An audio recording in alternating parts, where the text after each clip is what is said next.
Well, if you have trouble unplugging from your phone at night and the doom scrolling and you find yourself maybe just losing sleep in the blue screen, well, don't worry. IKEA has something in store for you. It turns out IKEA launched a mini bed designed specifically for smartphones called the Phone Sleep Collection.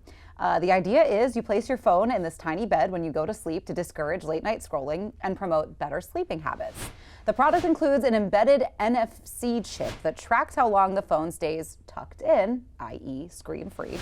And if users leave their phone in the bed for at least 7 hours per night across 7 consecutive nights, they're rewarded with an IKEA shopping voucher.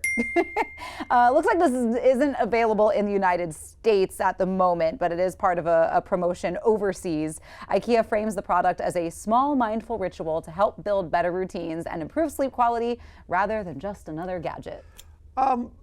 Okay, so on its face, love the idea of it. Yeah. If this is something that would actually promote people being off of their phone more, I think it's a great idea. I think so many of us take the phone to bed. We're scrolling until the second we fall asleep. It ends up keeping us up later. It's really not great for either your physical or mental health. So anything to push away from that is great.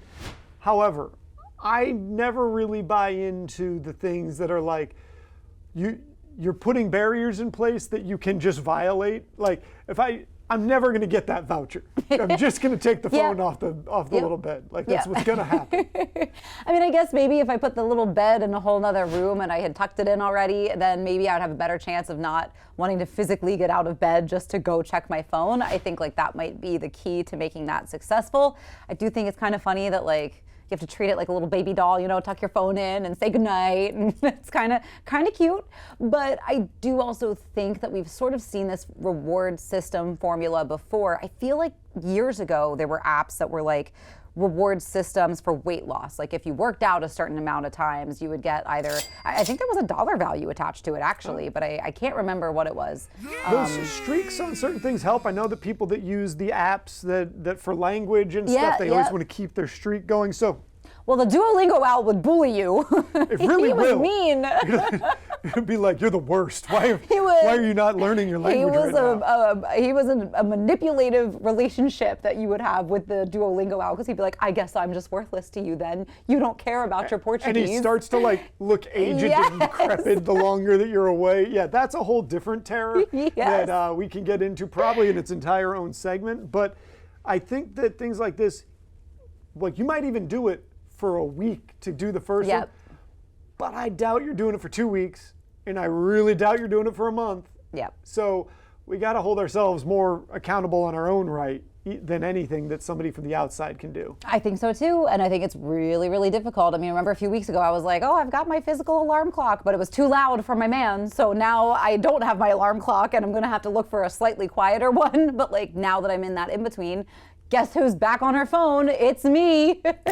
So I will try again, and hopefully with better results, with a more customizable alarm clock. But what, he doesn't like getting up at the same hour you do? No, he does not like the 5 a.m. wake up call. That was very jarring. I mean, it was a loud yes. And I even had it outside of the bedroom, so I had to get up and turn it off. But he was like, "We're not doing that." And I was like, fair enough. So I'll look for a slightly quieter alarm clock. But I do think it will be helpful. So here's the question I have. Would you ever get one of these little phone beds? And if you would be willing to try it, what is your confidence level that you can get through a week, 2 weeks, a month? We want to know. You can always chime in on our socials. When we get back on CoastLife, though, we've got a little holiday craft fair to tell you about, a great way to help support a local community. All of that is coming up.